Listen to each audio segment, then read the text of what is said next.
and welcome back to YSA, our topic and discussion on the popular topic being black and the PWI. So on the last one, we had a lot of people had a lot to say about, or our members had a lot to say about, how it feels to be in the PWI, which is a predominantly white institution. That's what PWI stands for.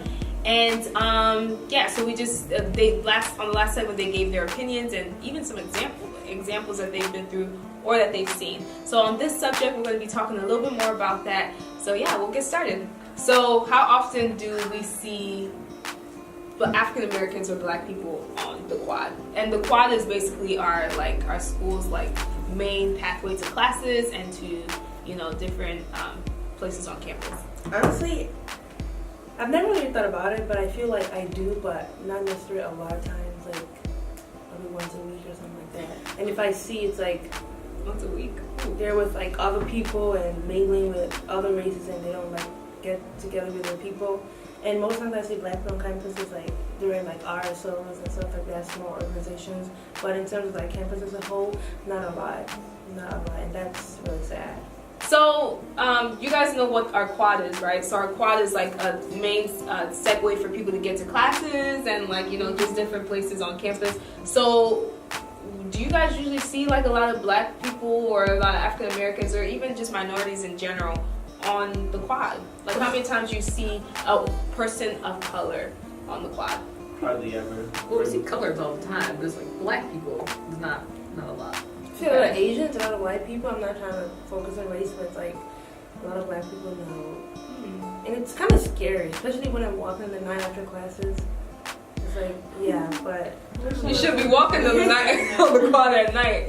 But I don't really see it a lot. In terms of seeing your people, it's mostly from the organization of quad, a smaller space. But in terms of in general, the campus and the quad, it's harder. Even in classes, it's kind of hard too. You have to just,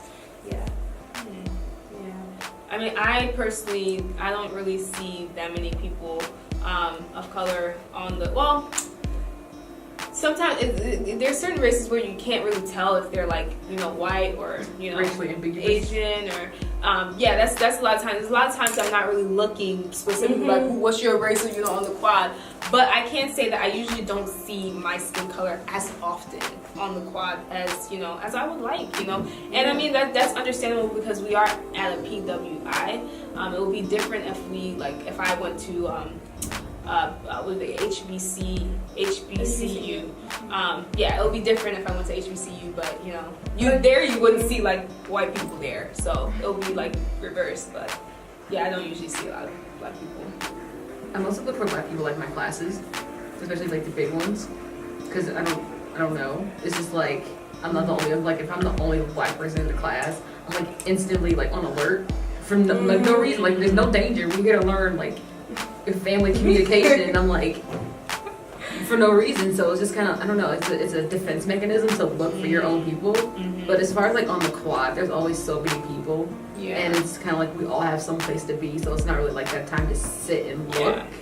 But if I do see a black person, we'll do the nod at each other, whatever. So it's not really anything serious. You do see pods of people together, and usually you tell they're friends or something like that, but it's never just a group of blacks just hanging out. Yeah.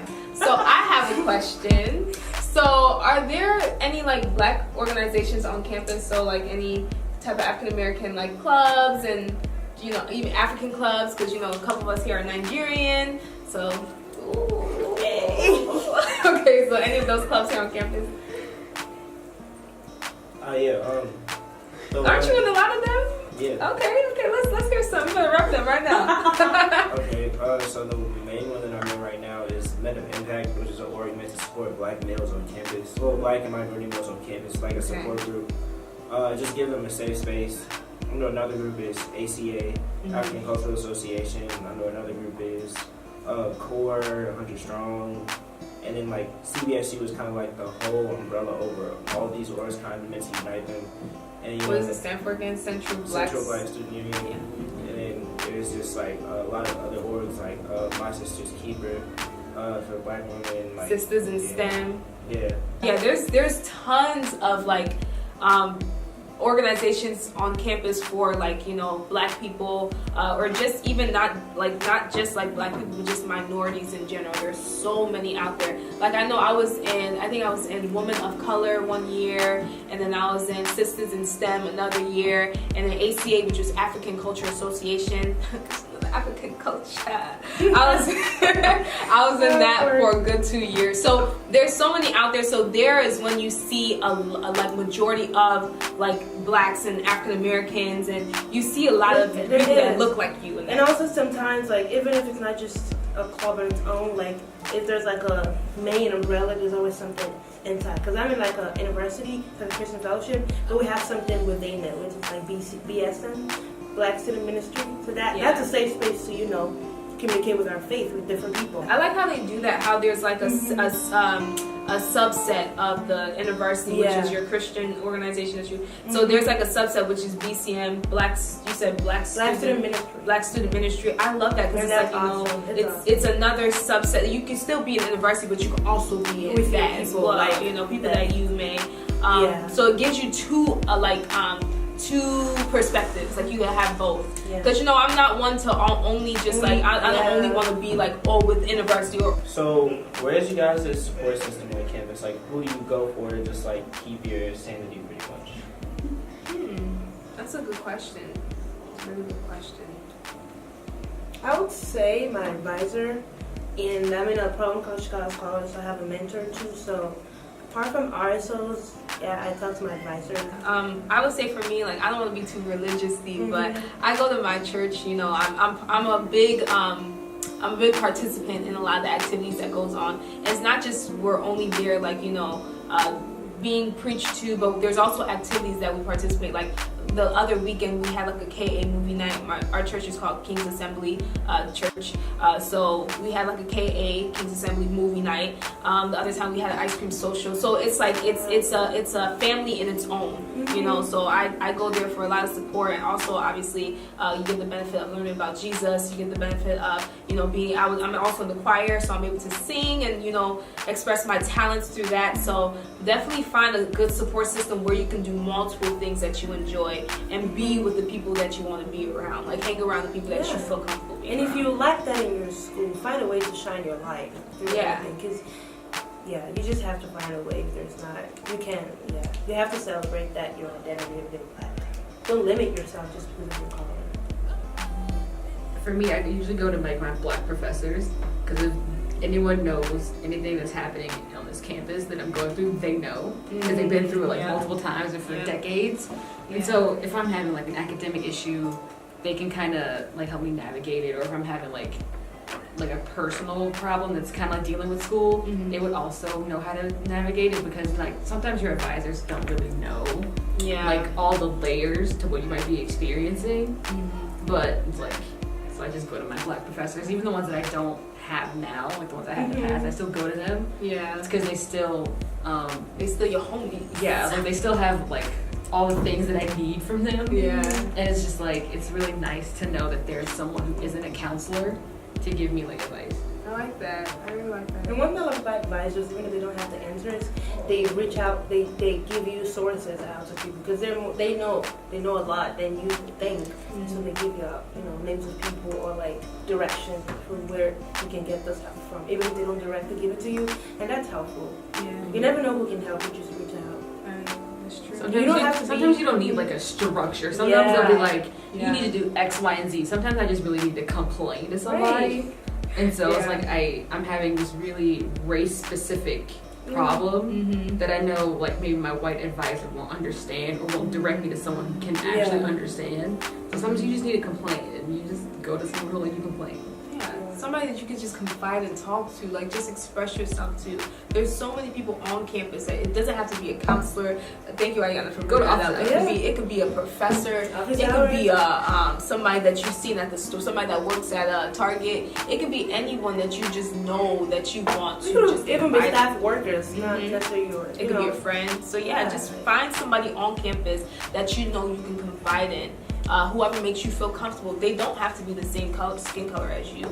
But if that makes you feel comfortable, then you can also, request that for like, anybody that you, or just request that if you're like looking to like speak to a counselor or somebody. But yeah, thank you for bringing it up. Justin, what about you? My support system is just with my friends. It's like we hang out all the time. We just like do random stuff. Like it'll be like sometimes I'll go eat at Beauty on Fridays. And, like my friend's apartment is like the end of the block, so it's just I'll just like walk over there and we just chill and hang out. So just stuff like that. Like I guess those are just people I'm closest with. Mm-hmm. And then it's like we play basketball, just always hanging out. Who'll be winning?